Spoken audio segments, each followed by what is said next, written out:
Hey guys, this is Bookworm21. Today we are going to be talking about the fourth book in the Anita Blake series, and that is The Lunatic Cafe. Okay? Good view of that? Okay. Well, a lot of stuff is happening in this book. This is one of these books where, a lot of character development, a lot of new characters introduced. So you kind of have to pay attention. Well, what happens is there's some supernatural beings being murdered, mainly werewolves. And since Anita's dating Richard Zeman, the alpha male of the werewolf pack, she is kind of conscripted into helping find the killer. Well, these murders coincide with other murders that are happening in the area, and so she gets kind of led out to another county. And she meets this real, typical Southern Bubba sheriff type guy. Hat, glasses, beer gut, real negative aspect towards women type named Atkins. It's either Atkins or Atkins, like the diet. So I couldn't tell you, but that's how I read it. Anyway, and him and her get along just terribly. And he hates her, she hates him. So right away, she's made an enemy. And he doesn't believe the killings are murders. He thinks they're just bear attacks or whatever. So she knows there's a rogue lycanthrope going on, a rogue werewolf, basically. So she investigates, and she finds out that there is a rogue werewolf murdering these people, but it's not what she thinks. So while she's doing that, she goes to a bar/cafe called the Lunatic Cafe, run by the head of the werewolf clan, who's Richard is trying to overthrow for leadership, and his name is Marcus. And Marcus is a typical alpha male, but Marcus is not a good leader. He doesn't protect the clan. He doesn't really help. He's more of an instigator than he is anything else. And he kind of forces Anita to help.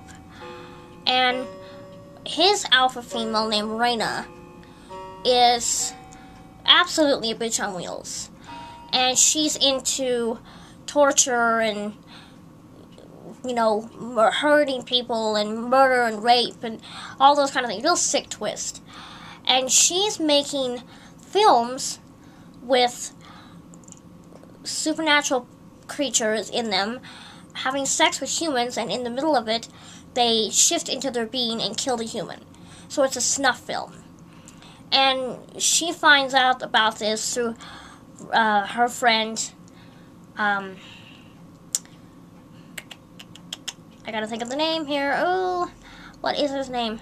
Edward, who's the local bounty hunter, assassin kind of guy.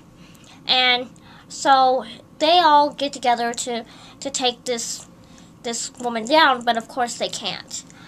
So then Jean-Claude comes into the picture, and he's like, well, if you're in love with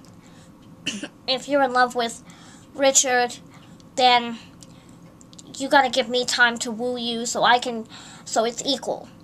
And Richard proposes to her, and she accepts right away. But then she kind of has some misgivings because there's some problem. Richard doesn't tell her about what's going on with the clans, and he's kind of sheltering her, but she thinks that he's not sharing things with her, he's not being open and honest. So they got some issues. And then, of course, we meet one of our favorite little vampire girls named Gretchen, a.k.a. Gretel.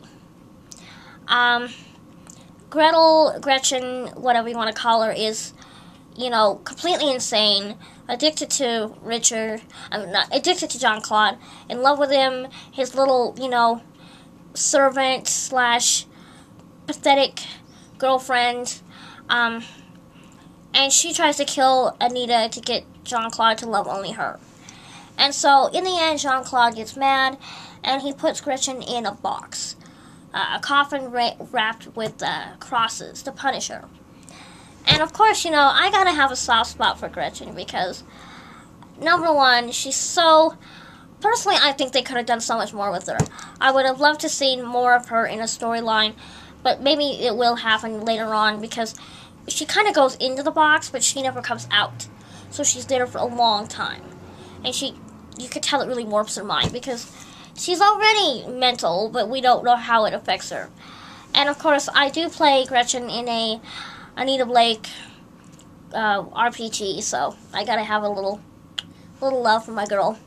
But anyway, then we meet Jason, a werewolf in the clan, and he is abducted. So they go to find him, and they find that one of their own were creatures is selling them out to these big game hunters so they can hunt them and kill them. And the big game hunters is the Sheriff Atkins and his little friends. So, basically, you know, they're hunted, they escape. She kills Atkins, of course, just kills him really good. Basically, it's Bowie knife into testicles, and from there she guts him up. It's really good. And Richard is horrified because how could you kill? And she's like, because he deserved it, and Richard doesn't think you should ever use violence. He's an alpha werewolf and he's a pacifist. The two things don't match. You know, it's like ham and peanut butter. It doesn't go together. And I've always had a problem with Richard because Richard is the typical Boy Scout. He's the good guy, and he's a nice person, and he has some issues, and I think more as the story progresses, he will have more issues. So, I don't know, it's kind of interesting, but right now, Richard and Anita are just dating. But we'll see what happens. So her and Jean-Claude are going to date too.